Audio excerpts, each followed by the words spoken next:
Do a web search on hydrogen fuel cell cars and you will find that all top American, German, and Japanese car manufacturers are currently experimenting with hydrogen technology.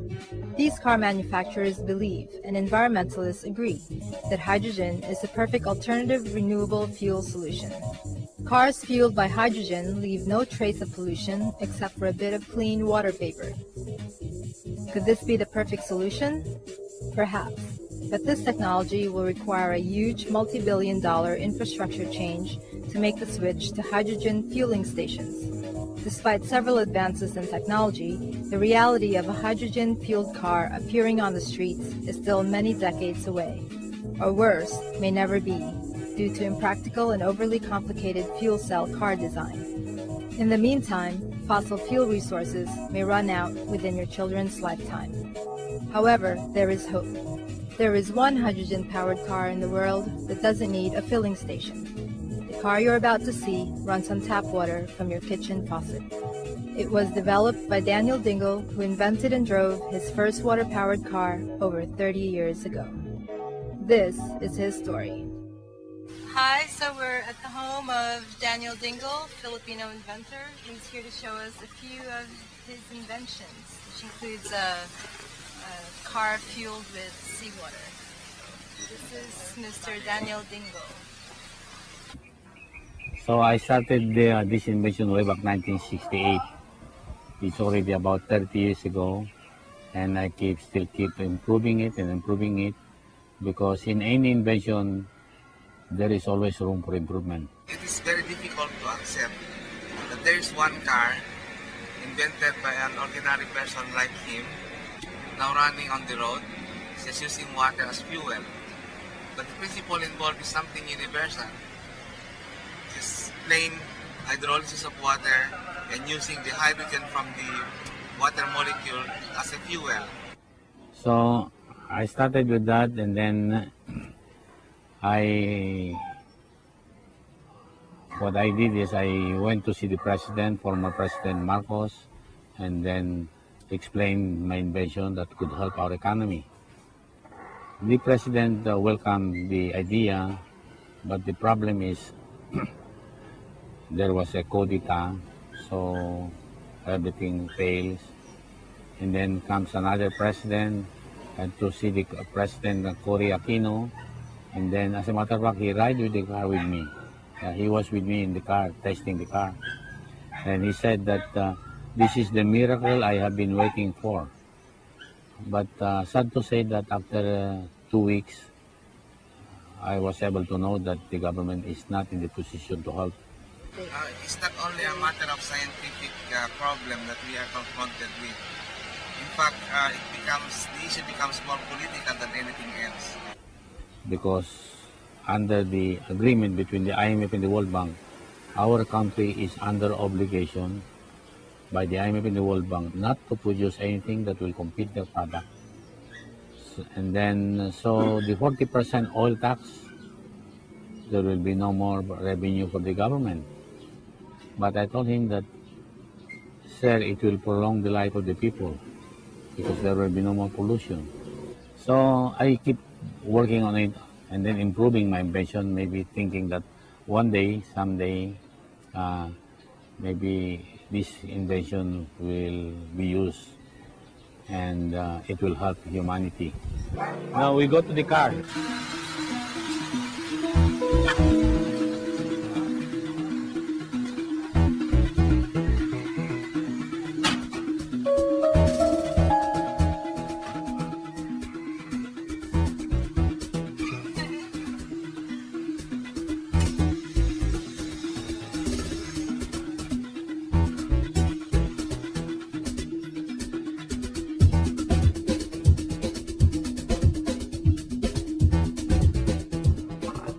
This here is the water. You need 1 liter of water to run for 1 hour. Yeah. You see this one here? Oh, there you go. You see, that is water, okay? So when you put that one there, it's light. But that is water already. See, this one here is water. Oh.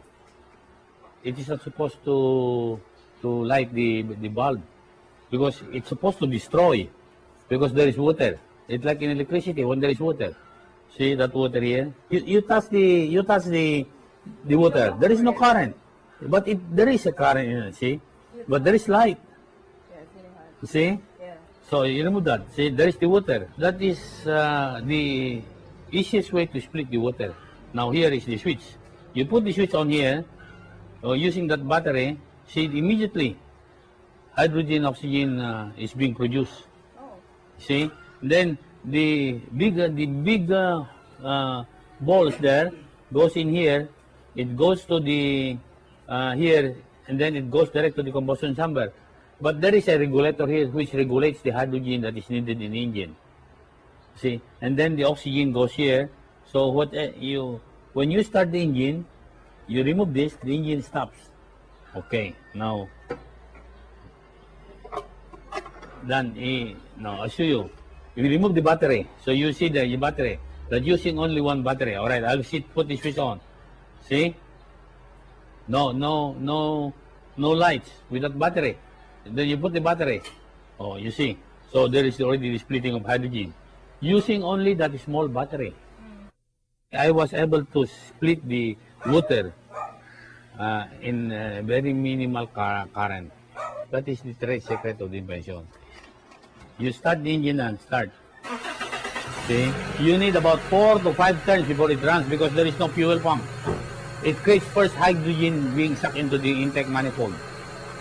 Since hydrogen is 14 times lighter than air, it goes immediately to the combustion chamber.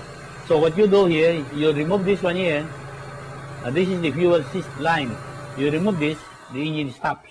You smell if there is fuel. If you, Is this water? yeah, no, you smell it. If there is gasoline. Nope. Oh, Nothing's not working. oh, so you start. You see, without this, it won't start. Now you put this one here. So the water runs. No, they say that maybe there is gasoline hidden there. You cannot mix hydrogen with gasoline. You cannot mix hydrogen, gasoline with water. And then you see the idling is only about 600 RPM, and it's very smooth. How long have you had to start driving this? 4 years. When I bought this 4 years ago, then I test it and test it and test it. After testing it, we remove the engine, dismantle the engine, get all the data before and after. So we've been working this for almost 30 years, improving it. So your other cars that run on hydrogen? This one runs on hydrogen. Yeah, you said you had other cars that run on hydrogen? Six Yeah. other cars? Mm-hmm. All of them? Yeah, it's in the farm. Yeah. Yeah, we have a farm. What's the oldest car that you've had running on hydrogen? No, we started from Chevrolet, then Buick, Pontiac, and then up to Mitsubishi, and then Toyota. So how many years ago was the earliest car driving on hydrogen? How long? Yung pinakauna. Pinakauna, long time ago, 1969. We are already transforming it into H.H.O. So we got 100 of these already working in my farm. We plan to modify it to water, and then give it all to all countries who are interested to use it. So what they do, they run the engine, then they copy what is inside, then they can build it, they can modify it and improve it. And then we'll have a joint partnership. That is my idea. The world will have something to say about the Filipinos having had a very significant contribution for the progress of mankind and for protecting the environment especially. Well, some people are afraid to use a hydrogen car because they think it's a highly combustible engine. Yeah. Mr. Hydrogen from Switzerland came here, and what he asked me is, are you not afraid that hydrogen will explode? Like what you have seen, how the power of the explosion. I said, if I know the meaning of explosion, I would not have done it. That is the reason I was able to do it, because I don't know the meaning of explosion. Right? Because you know why it will not explode? Because another invention that I made, you fill this aluminum right into your tank, and then you get a fire, a torch. You weld your tank with gasoline, it will not explode. So you fill this up with your tank. It will not explode. It will just, the flame will just be there. No explosion.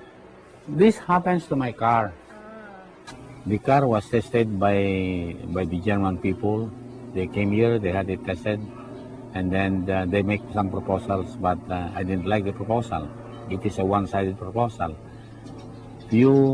Maybe about 10 big corporations from Japan came here. Then they have tested the car. But the way I look at it, they want to steal the technology of the invention, because the invention is so big that no person would like to share. So what I want is put up the income, or whatever shares that I can get from all these inventions that will be produced by any other investors or interested investors. Put up a foundation for the Filipino people. That is my dream. Not directly to the government, but directly to the people. Hoping that maybe with the blessings of the good Lord, I can accomplish it if I still live. So I know that it's not so far away, but maybe it's just around the corner. Because the invention is there and it works.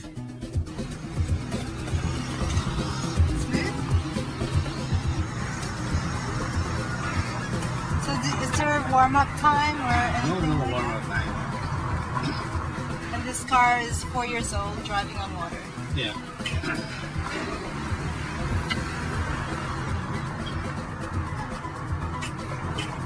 What's the click sound? Is it something with the engine? Yeah, no, that is something to do with the production of more current, more electricity. When you're on the highway, you see the power. Yeah. Mm-hmm. And how much water is that? That is about 7 liters.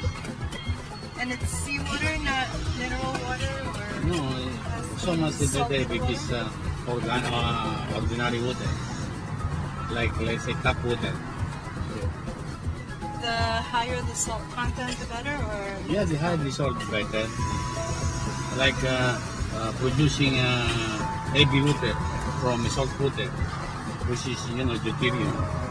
So the Mississippi River would be too much for the full world use. As you burn it, it goes into the atmosphere, converted back into water vapor, hydrogen, and oxygen. But the vapor, then the clouds will form, then they condense, come back to earth again. For the longer time, we don't use it, the oil magnates become all the more happier. So their era is about to pass, but they have had their share of the wealth of the whole world already. This car is no mystery. It's something real.